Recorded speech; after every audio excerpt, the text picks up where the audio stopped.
সকাল সকাল কতগুলো টাকা পয়সা খরচা করে এখন বাড়ি ফিরে যাচ্ছি। যাওয়ার পথে রাজবাবু ছেলে মেয়ের জন্য নিয়ে নিচ্ছে চিকেন। আসলে আমি এসেছিলাম ব্লাড টেস্ট করতে। আজকে শুক্রবার, ছেলের স্কুল ছুটি আছে, তাই ওদের আবদার চিকেন খাবে। বুধবার বৃহস্পতিবার এমনিতেই পূর্ণিমার জন্য আমাদের দুদিনই নিরামিষ খাওয়া হয়েছে। আর বিল্ডিংয়ের নিচে থেকে নিজে একটু ডাবের জল খেয়ে নিলাম, ছেলে মেয়ের জন্য নিয়েও এসেছি। তো আসলে বাড়িতে ব্লাড নিতে আসলে দুবার দিতে হবে, তো 100 টাকা করে চার্জ পড়বে। আমি ভাবলাম সকালেরটা দিয়ে আসি, আবার যখন খাওয়ার 2 ঘন্টা পরে নেবে তখন সেটা বাড়িতে এসে নিয়ে যাবে। তো ছেলে মেয়ে কালকে ঘুগনি খাওয়ার জন্য মটর ভিজিয়ে রেখেছিল। আজকে যেহেতু স্কুল ছুটি, ওদের একটু আবদার পরোটা আর ঘুগনি খাবে, ঘুগনি খেতে ভালোই বাসে। তাই তাড়াতাড়ি করে বাড়িতে এসে রাজবাবুর জন্য চায়ের দুধটা গরম করতে বসিয়ে দিলাম এক সাইডে, আর ডিম সেদ্ধ করতেও বসিয়েছি।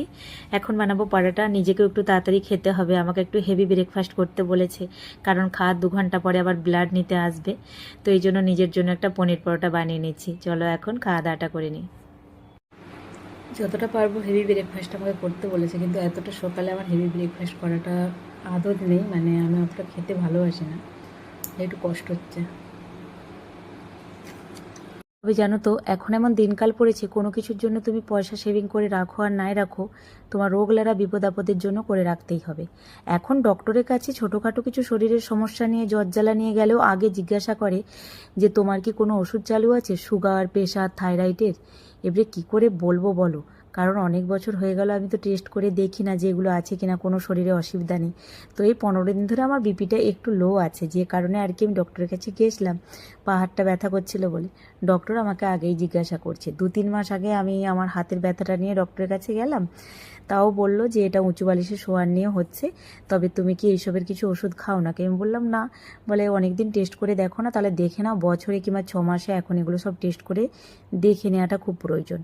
এইবার বলো, সবসময় যদি 6 মাস ছাড়া ছাড়া এগুলো সব টেস্ট করতে থাকি, টাকা পয়সা তো যায়। এই শরীরের পিছনে এত এত টাকা খরচা করতে আমার বড্ড গায়ে বাজে। তবে আবার রাজবাবু ছেলেমেয়ের কিছু হলে আমি কিন্তু তুরন্ত ডাক্তার দেখাবো, ওরা ভালো না থাকলে আমি নিজে ভালো থাকতে পারবো না। তবে নিজের পিছনে একটু টাকা পয়সা খরচা করতে আমার বড্ড গায়ে বাজে। তো এই হচ্ছে ব্যাপার। রাজবাবু আমার সঙ্গে খুব ঝামেলা করছে 1 মাস ধরে, কারণ 2-3 মাস আগেই ডক্টর বলেছিল এই ব্লাড টেস্টটা করার কথা। কিন্তু এর নিয়ম হচ্ছে কি, রাত্রি 9টায় খেলে সকাল 9টায় টেস্ট হবে, খালি পেটে একবার, আবার খাওয়ার 2 ঘন্টা পরে। যে কারণে আমার না কোনো দিন আর 9টায় খাওয়া হতো না, তো আর টেস্ট হতো না। সেই নিয়ে রাজবাবু আমার ওপর খুব রাগারাগি করতো।